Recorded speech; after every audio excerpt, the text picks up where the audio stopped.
Hello, this is Cathy Cassidy, here to read you another chapter from SUNDAE Girl, and I'm going to give you a little health warning with this. Have a tissue handy. Things are really getting gritty for Jude from this point onwards. So, top of the chapter illustration is the ice cream van, which has only got to be a good thing at this point. In the morning, I call home again, and again, there's nobody there. The phone just rings and rings. Mum, I say, Grandad's not answering the phone. What if something's wrong? Mum just pulls the blanket over her head and turns her back on me. I try to think of sensible explanations for why Grandad's not picking up the phone, but I can't think of any. I begin to panic. I've punched out Dad's phone number before I remember he's on honeymoon, cruising the Scottish Highlands in a pink Cadillac with a bundle of tin cans tied on behind it. Who else can I call? Nuala? Giovanni? Miss Devlin? Father Lynch? I drop the phone abruptly, grabbing my school blazer. There in the right-hand pocket is a crumpled chocolate wrapper with a 6-figure number scrawled across it. Call me, it says. I dial, adding in the Coventry code, and Carter picks up the phone on the third ring.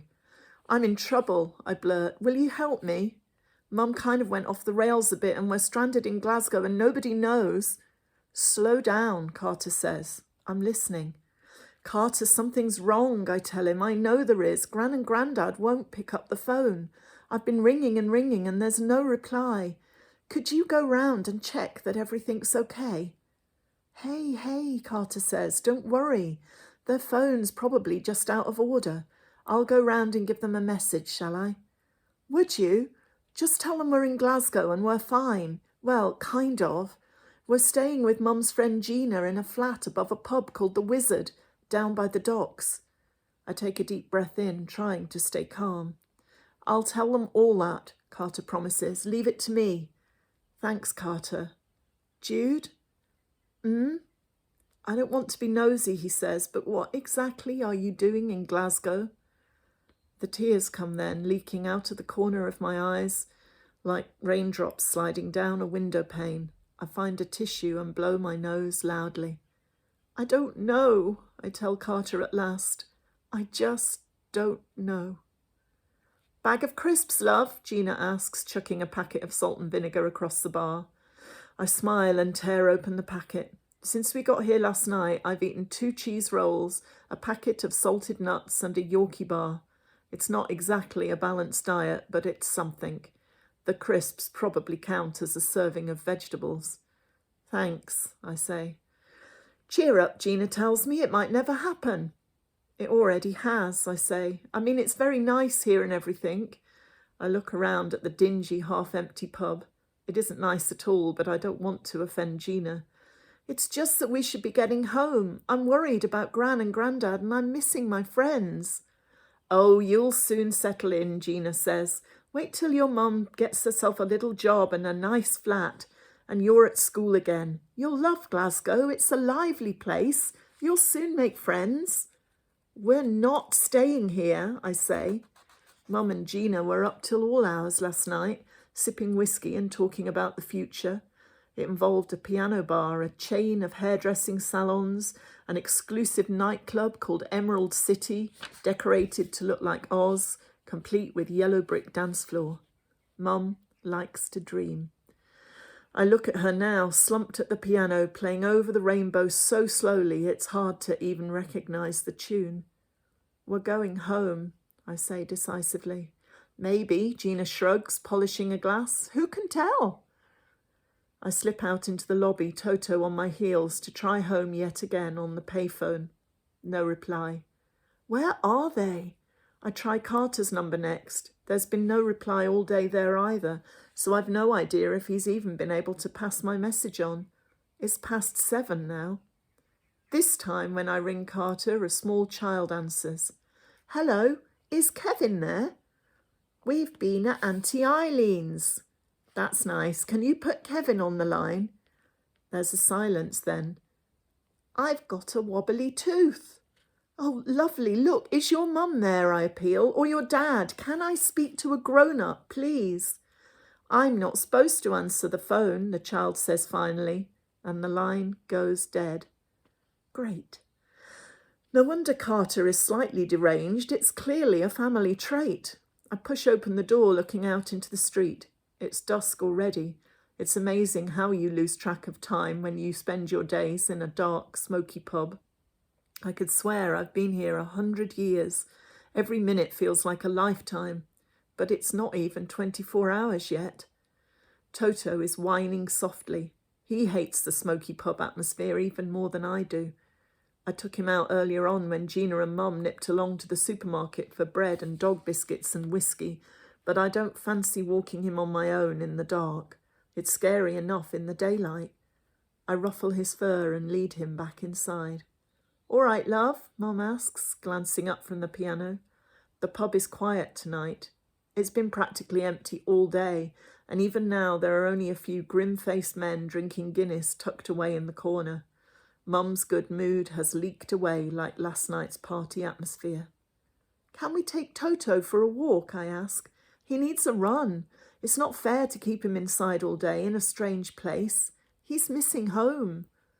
"Like me," I add silently. "Home?" Mum blinks. "We've only just got here. It's going to be great. Where's your sense of adventure?" "I don't like it," I say, "and I'm worried about Gran and Grandad." Mum's eyes flash with anger. "What about me, Jude?" she argues. "Can't I have some fun for a change? I mean, I'm still living at home at my age, looking after elderly parents. How sad is that?" I was always under the impression that the elderly parents looked after us, but I don't say anything. Mum turns back to the piano and starts to bang out Over the Rainbow. Almost at once, a bloke in the corner calls out. "Not again," he shouts, in between a whole bunch of words I can't repeat. "Give it a rest, can't you? Kids, dogs, and now the Wizard of Oz. I came in here for a bit of peace." Gina pulls a face from behind the bar, but Mum's fingers freeze over the piano keys. Her lower lip trembles like a small child after a telling off. She looks at me, shaken. "I thought it would be different," she says. "I've messed up big style. Maybe Glasgow isn't the Emerald City after all." "Mum, there's no such place." I squeeze in beside her on the piano stool and Toto puts his head on her lap, brown eyes sorrowful. "You were doing fine until you started drinking again. You just need to dump the whiskey." "It's not that easy," Mum said, staring into her glass. "So do it anyway," I say. "Life isn't easy, is it? I love you. So do Gran and Grandad and Toto, but you don't care about us. Do you have any idea what it's like for me watching my own mum drink her life away? It hurts. Why can't you stop? Just because giving up isn't easy." Mum's face is grey, her eyes wild. She makes a low gasping sound like someone trying to breathe underwater. "I know," she says. "I'm sorry. I've let you all down, all of you." She puts an arm around me and pulls me close. "Maybe I've used up all my fresh starts. My problems just follow wherever I go." "Am I one of the problems?" I ask in a small voice. Mum's eyes open wide. "How could you even think that?" she asks, genuinely astonished. "Because when I was born, you started drinking heavily," I say. "Because you're so full of regrets for what might have been. And that's just a polite way of saying things might have been different if I'd never been born, isn't it?" Mum's whiskey glass slides through her fingers and drops to the floor, where the liquid spills out. The glass rolls into a corner behind the piano. "No," she says, her face white. "No, no, no. If I've ever made you feel that way, oh God, I'm sorry." "I just thought." Mum takes my hands and holds them tight. "No, Jude," she whispers. "You are the best thing that ever happened to me. The only good thing, I sometimes think. I love you. I've been stupid, always looking for things that don't exist. I don't notice what I've got right here under my own nose." "You're not drinking because of me?" I ask, finally finding the courage to say it out loud. It's not my fault. Mum folds me into a bony, whiskey-scented hug. Never, Jude, she says. I drink because of me. Because I'm not good enough at anything I try to do, even the basic stuff like being a mum, a daughter, a girlfriend. I want to be perfect, but I'm a mess, and sometimes when I drink, I can kid myself that I'm not. She pulls away, trying for a smile. I don't care about perfect, I tell her. I just want you. Can we go home, Mum, please? First thing in the morning, Mum promises.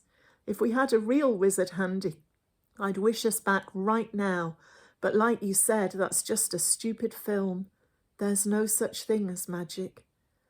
Maybe you're just looking for it in the wrong places, I say, like at the bottom of a whiskey glass. Maybe. She takes a tissue out of her bag and dabs at her eyes.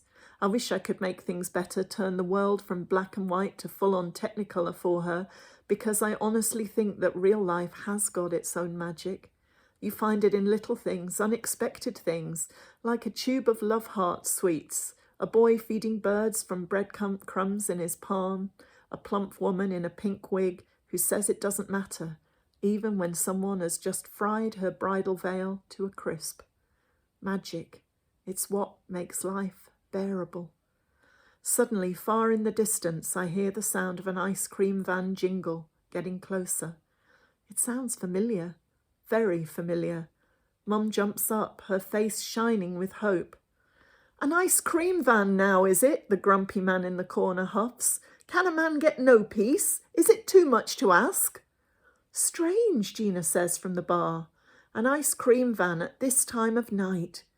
Mum's eyes are dancing, but I beat her to the door. We're all on the pavement when Giovanni's van pulls up outside the Wizard, and Toto's tail is thrashing about with delight. What were you saying about magic? I grin. This old wreck, Mum scoffs, but she's smiling, and when Giovanni slides the door across and jumps down onto the pavement, she flings her arms around him like she hasn't seen him in a year. I'm sorry, Giovanni, she's gabbling. So sorry. All right, Rosa, he says. It doesn't matter now. Is this the one with no backbone? Gina wants to know, wiping her hands on her skirt. Forget backbone, he's cute. But Giovanni isn't smiling, and gently he unpeels Mum's arms from around his neck, puts a finger to her lips. Get your bags, Jude, he says to me. Okay, I grin. They're just upstairs, Giovanni. How did you know we were here? How did you find us? His face is grim. Please get your bags now, he says. We have to hurry. Now why don't you just come in and relax and stay the night, Gina wants to know, after that long drive. The motorway will still be there in the morning. I cut across her babble, shivering suddenly. Giovanni, what's wrong? He takes a breath in, pushes a hand through his blue-black hair. It's your Gran, he says to me softly. It's Molly. She's in hospital. She's had a stroke. Very, very sad ending to that chapter, but do hang on and tune in for tomorrow's chapter to find out what happens next. The little excursion to Scotland is ending on a very sad note. Take care, and I will see you soon. Keep smiling until then.